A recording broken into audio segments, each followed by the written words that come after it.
What is going on, you guys? You are watching The World According to Eric with the baddest on the block, Eric Devante. And tonight we are at the Taglian Cultural Complex for the 9th Annual Truth Awards, celebrating 9 years of living in our truth. Make sure you stay tuned to The World According to Eric.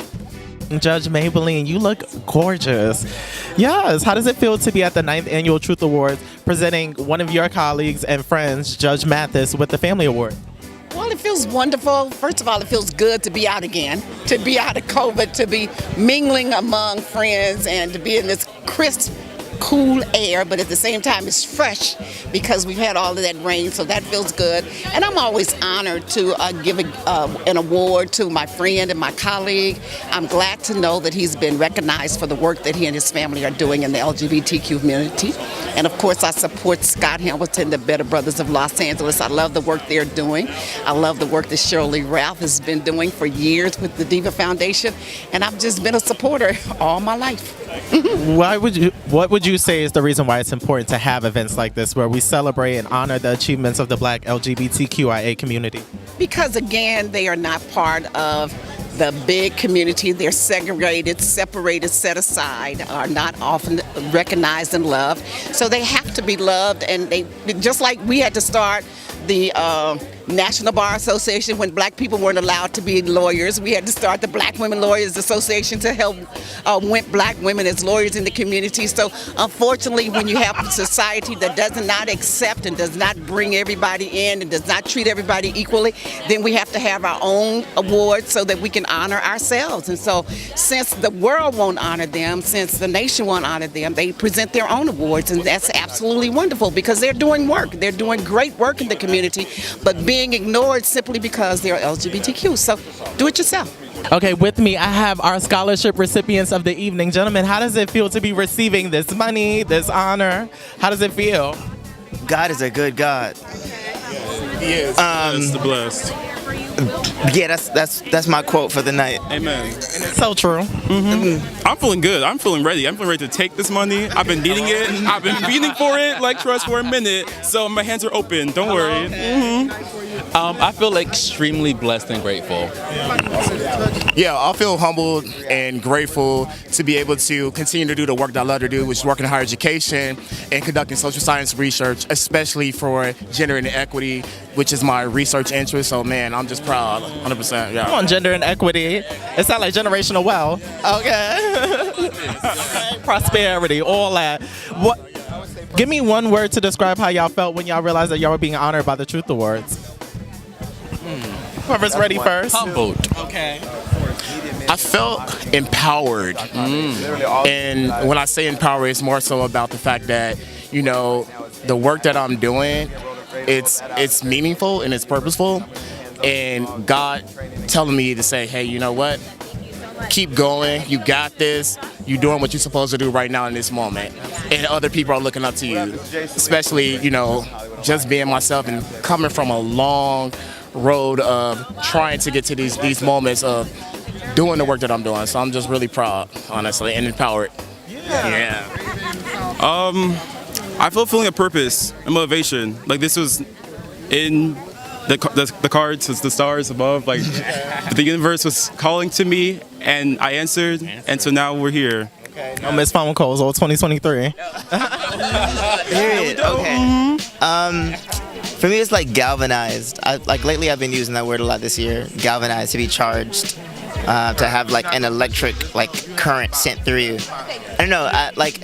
We have mentors and we have teams of advisors. And every now and then, like you take their advice and you don't take their advice, and you feel like you're kind of taking a jab at people that you don't take advice all the time from. But it's really just this exercise of standing firm in your decision-making skills. How does it feel to be at the 9th Annual Truth Awards? Oh, I'm so excited. First of all, I've never been able to attend one, so to be here tonight and just around all this love and acceptance, I'm so excited. Yeah. I'm so excited to have you here. I want you to know that you have really shifted the culture with your role in P-Valley and just everything you've done in pop culture. How does it feel for you to be so successful just living in your truth?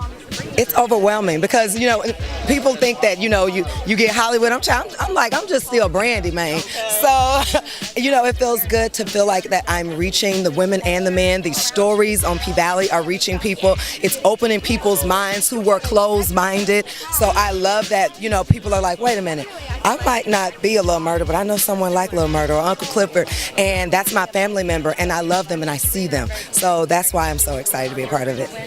Brandy, please keep doing all that you do because the kids are living for it.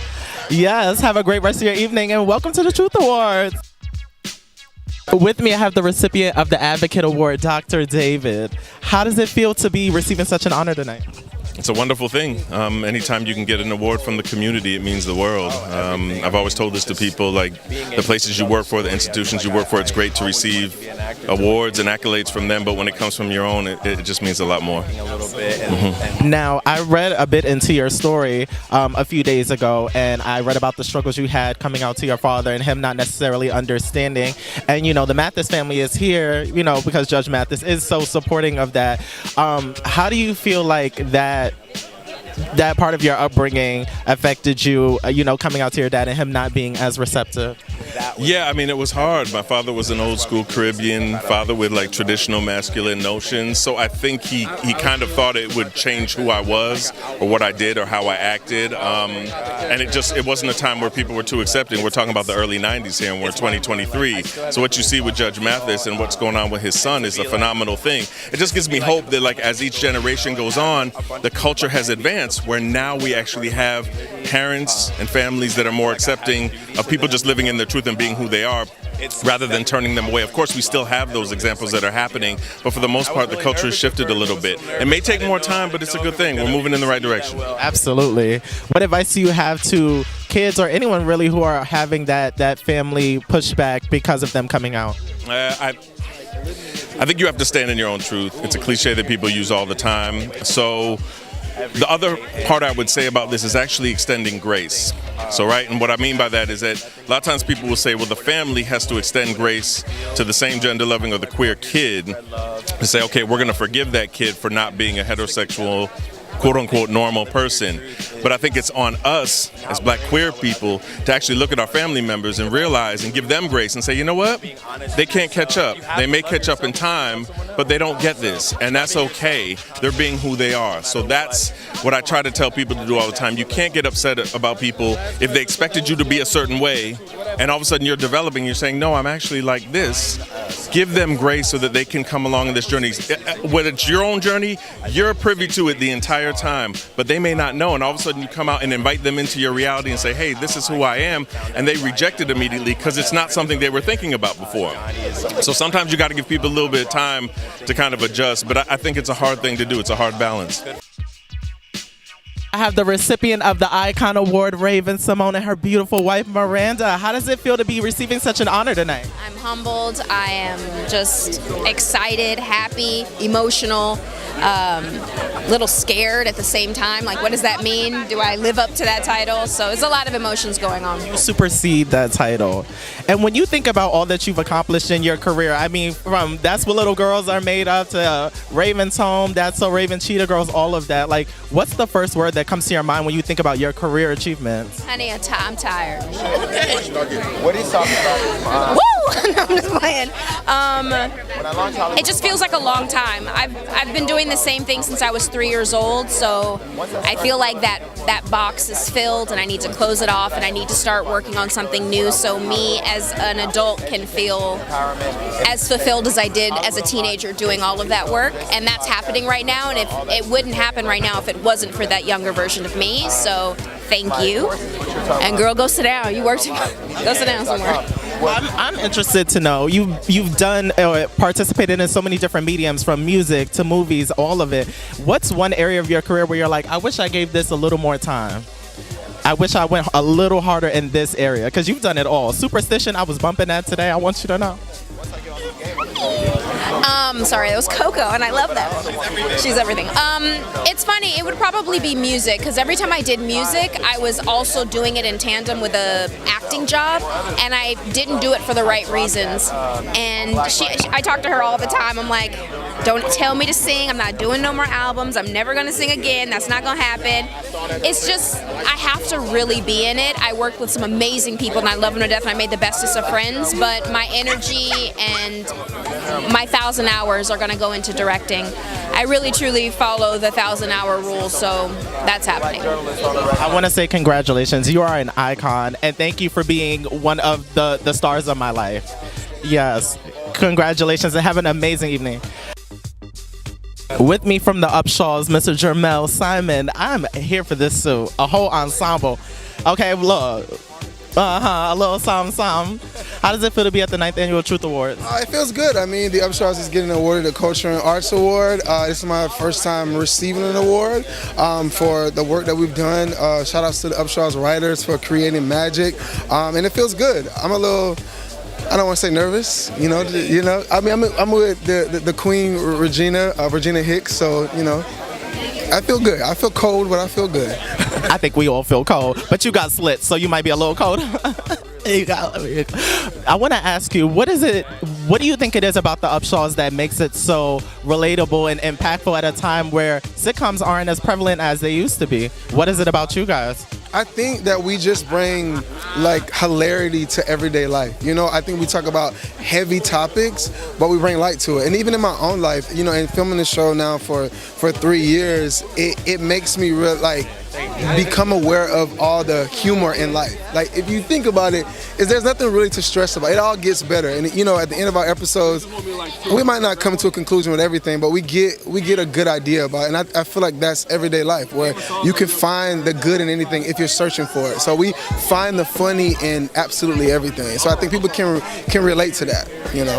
And it's not just like TV sitcom funny, like y'all cut up. Like, I see my family in that. I'm like, y'all curves, y'all get... Yeah. I think they did a really good job casting, I don't want to say authentic black people, but like we all understood the assignment for sure. So it's a great ensemble cast that we just click and we just get it. So, yeah. And you work with icons and legends on your show. Wanda Sykes, Mike Epps, what has that been like for you as an actor, as, you know, a content consumer? Yeah, I think at first it was a bit surreal. I think at times I still pinch myself. Like I did a scene with Mike, Wanda, and Kim all together, and I stopped and I was like, man, I'm really in here with Mike Epps, Wanda Sykes, Kim Fields, and I learned so many things. I soak up so many things. I found my comedy lane, because at first you're just trying to figure out, how can I fit in with stand-up comedians like Mike Epps, you know what I mean? And then you realize, no, you got your own lane. You bounce off of him in however way, you know? So I think this year I've understood my comedy lane. So I've learned a lot, yeah. The recipient of the Advocate Award, the founder of the Unique Women's Coalition, Queen Shayla. How does it feel to receive such an honor tonight and to be at the 9th Annual Truth Awards? Well, thank you. I'm actually pretty honored. I'm pretty excited that anytime that our organization gets honored and recognized for our efforts, you know, it's really a good thing. It says that we're on the right track, that we're doing something positive, and that's really, and it's when it's from people that look like us, you know, it really has a special cherry on top. I've been reading about the Unique Women's Coalition, and you guys are doing a lot of amazing work in the community. But I want to ask you, what do you feel like is the next major milestone for the trans movement as a whole? What is the next piece of change that we need to see? Well, I think one, we are going to be more financially literate. We're going to be creating more businesses, more financial streams of income. And I think the other thing is that we are going to be working on more legislation, more policy. And I think those are the two things that we could see right away, more immediately. And I feel like, you know, there's been a lot of strides in the overall LGBTQIA community. However, you know, me being a part of the G in the community, what area would you say other community members may be falling short in terms of supporting the trans movement and pushing it forward? Well, I think also offering space like this, you know, having that intersectional space where we can all share our stories, our efforts. You know, we don't always get invited to these groups and to these spaces, so I think that is part of something that should happen. More spaces, more access to privilege, more access to people who could fund our mission, who could support our missions. Okay, how does it feel to be at the 9th Annual Truth Awards? Well, actually, I was honored at the very first Truth Awards for the Philanthropy Award. I was one of the first honorees. So this is full circle. Glad to be here and see those that are now being presented, after I am. Now, you have been around for a long time doing the thing. So I want an updated version. What is Wendell's truth? What is my truth? That I struggle with mental health. Like, it took a lot for me to get out here. It took a lot for me to put this on, and I don't mean the physical clothes. I mean the clothes, the attitude, the look, and all that. All you guys expect to see. Most people don't, when they see me on Raising Whitley and stuff, they don't know that's a struggle, but that's a struggle. My sexuality and my religion has been a struggle. That's my truth. And why is it important where we have a space where we're able to not only acknowledge but honor people who are able to push through and do amazing work like you have, living in their truth? Well, it's getting better, but it's still hard. Mental health is real. It's still hard for a lot of people out there, and a lot of families aren't accepting of the LGBTQ lifestyle family members, which in our culture means that's how they have the drag mothers and fathers and all that, because in the LGBTQ community, you form families when your biological families. From the Dahmer series on Netflix, Anthony Omari. How does it feel to be at the 9th Annual Truth Award? It's an honor. It's actually an honor. Glad to be here. Glad to be here to support and see what the Truth Awards has for me.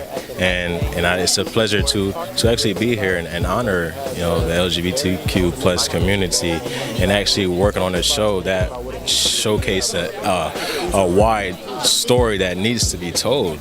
And I'm actually originally from Cleveland, Ohio, and that, yes, I am. And that story of Jeffrey Dahmer is actually a nightmare.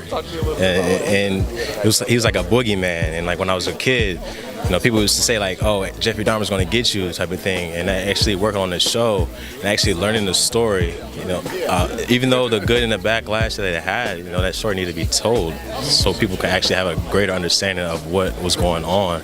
And it was actually, to be here is just a blessing. It's just a blessing. I'm not gonna hold you. That was one of the most triggering, traumatic things I've ever seen on Netflix. But y'all did that. So what was that like for you? Just like putting yourself in that space and having to embody that character in that story. Yeah, it's definitely a lot of work. It's definitely I had to do a lot of research. It's a real dark places that the whole cast had to go through, and just to embody such a place and such an experience. And I know Offset, Evan Peters is amazing. He's like, "Oh, you're Anthony. Oh, how you doing?" But once we get on set, you can see the shift, the change in the whole energy on set. So it's all work. It's all a profession, but from transitioning on set and getting into character and getting out of character, it is definitely a process. That yes. I can't even begin to imagine, but y'all brought it to life. Y'all did an amazing job.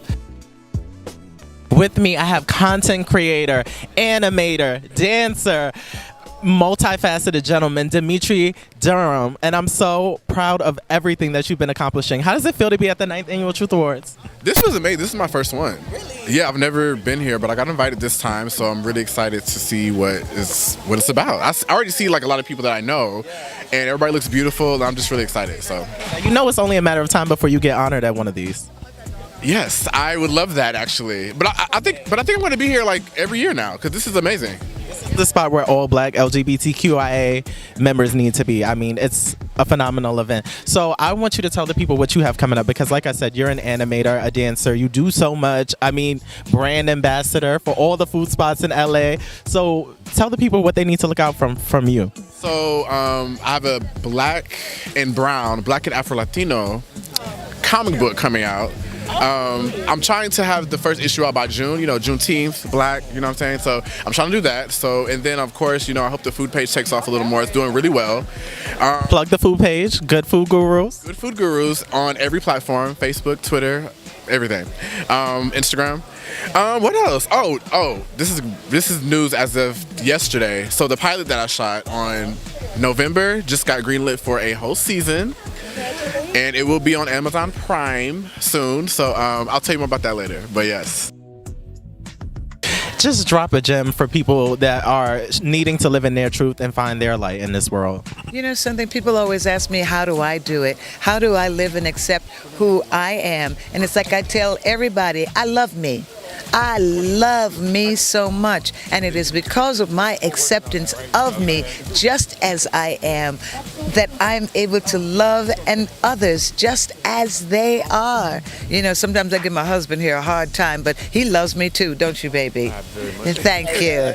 Thank you. So, you know, that's it. You got to love yourself. Got to respect yourself. You got to look in the mirror and love what you see. You've got to lift that image up. You've got to empower it. You've got to encourage it. Just love it to the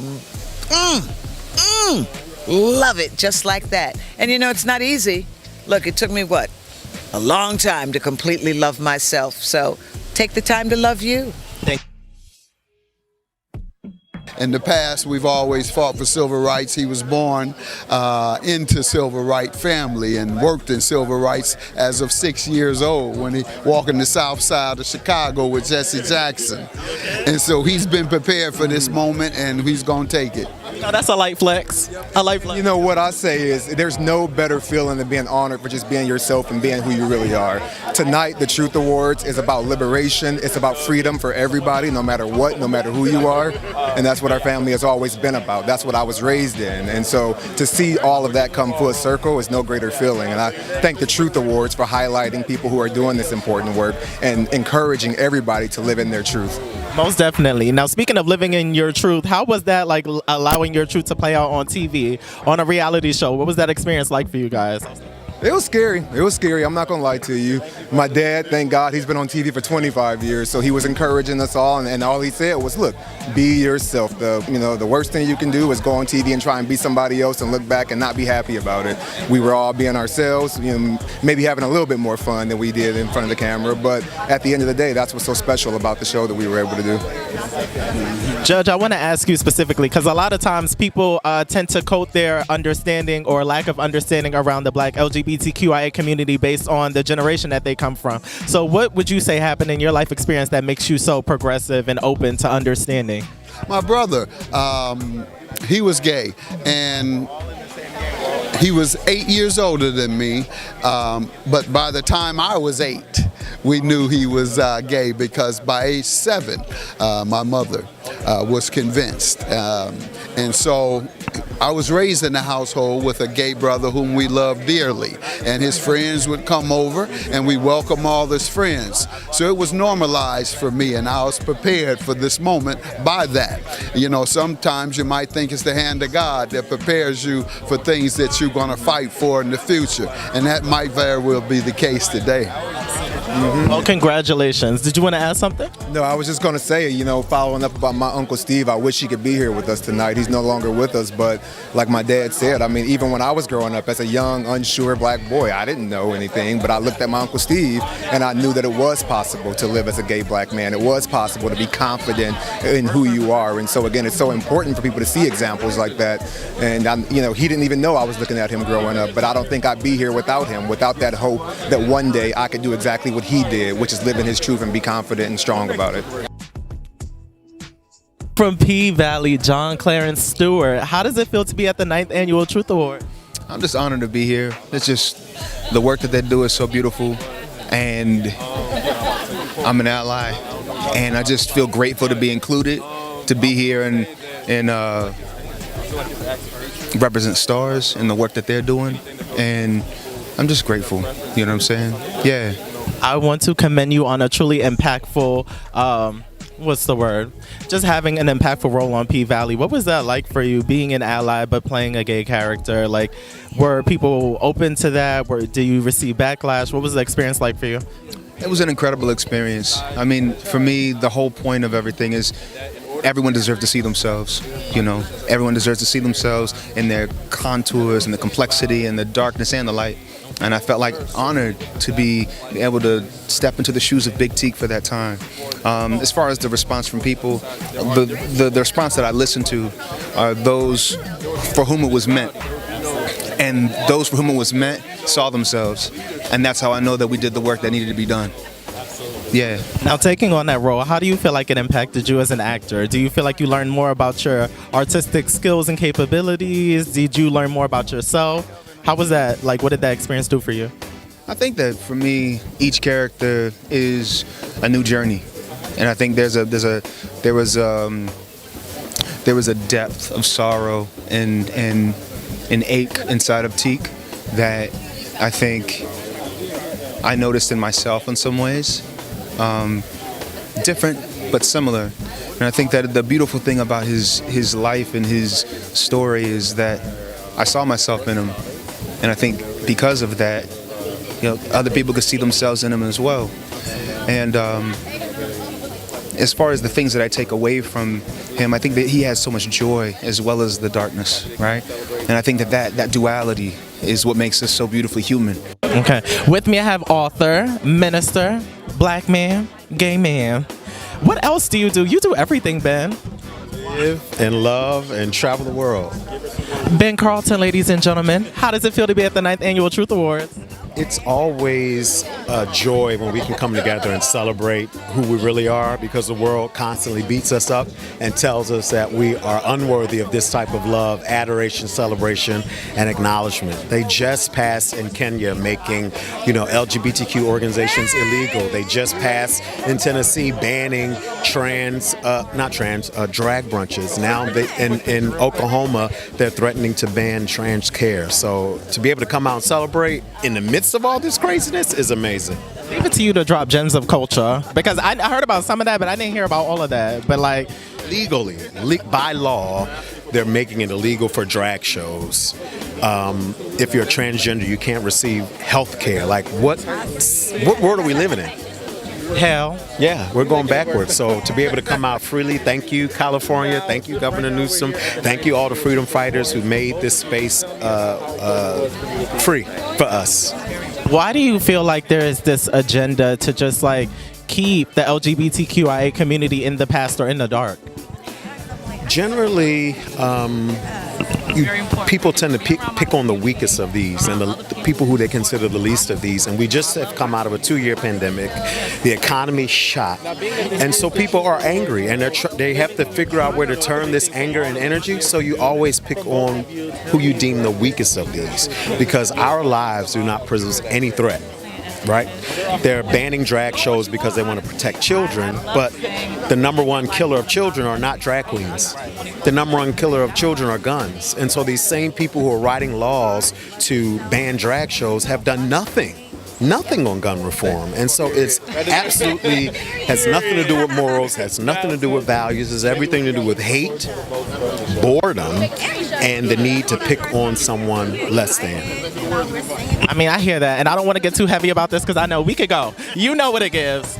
But, on a lighter note, why is it important to have an event like this where we are celebrating and acknowledging the achievements of the Black LGBTQIA community? It's important to have these type of events because it lets the younger me's, right, the younger yous know that there's a place for you. There's a space for you. When you live in your authenticity, when you live in your truth, there's a space for you. If we don't elevate us and who we are and celebrate all we had to fight through, go through to get to where we are, we don't create a space for people to see. Kids can't become what they don't see. But when they turn on the TV, open up a magazine, open up the internet and see this, it's amazing. With me, I have Fox News correspondent Richard Fowler. You are at the 9th Annual Truth Awards. It is. How does it feel to be here celebrating 9 years of living in our truth? Well, one, living in your truth is everything. So being here and celebrating with all the amazing honorees tonight, the Mathis family gets an honor, Tabitha Brown, so many others. It's good. It's good to celebrate ourselves. We don't do that enough. So many heavy hitters. So since we're talking about living in our truth, what is Richard's truth? Oh, that's a good question. Listen, I think every day that I wake up and I get the ability to tell really good stories, which is what I do both at Fox and at Forbes, I'm living in my truth. And I get to amplify other folks living in their truth as well. So it's beautiful. It is, and I caught that light flex is what I do at Fox and Forbes. Okay. I try my best. I wasn't trying to flex on them too hard. Look, you work hard, you deserve to flex. What are you most excited about this evening? Oh, I mean, to see all the honorees, but also just get the people coming together. I mean, I think after a couple years of the pandemic, after all the stuff we're going through, what's happening in Florida, the banning of books, the idea that we can still come together and celebrate, given that we're in an uphill battle for just survival and having a space at the table, really matters. So the idea that we're all together is really important. Okay, I have the legendary Coco and upcoming legend J. Michael. How does it feel to be at the 9th Annual Truth Awards? Amazing. Exciting. Yes, very exciting. Very exciting. And y'all are performing. So first, if you could give me a sneak peek, what are y'all performing tonight? A oldie but a goodie. Duet by Marvin Gaye and Tammy Terrell. Yeah, pray for me. I don't know the words for real. You're Coco. You don't need a prayer in regards to singing. Okay. How does it feel for you to see Jay like carrying out the singing legacy? It's amazing. I didn't expect this to happen, so I'm excited. I'm loving on him. Like, okay, go forth. And Jay, I mean, I'm sure you know your mom's legacy, one of the greatest voices of the 90s and on, honestly. What are you hoping to do with your music? What is the legacy that you want to set for yourself? I want to have longevity like her. I mean, she came out in the 90s, still selling out arenas, going out strong. You know, she has a wonderful legacy, and I only hope and wish to have something like that. So that's the goal, really. Have some longevity and inspire people with my music the way she has. Oh, what you want?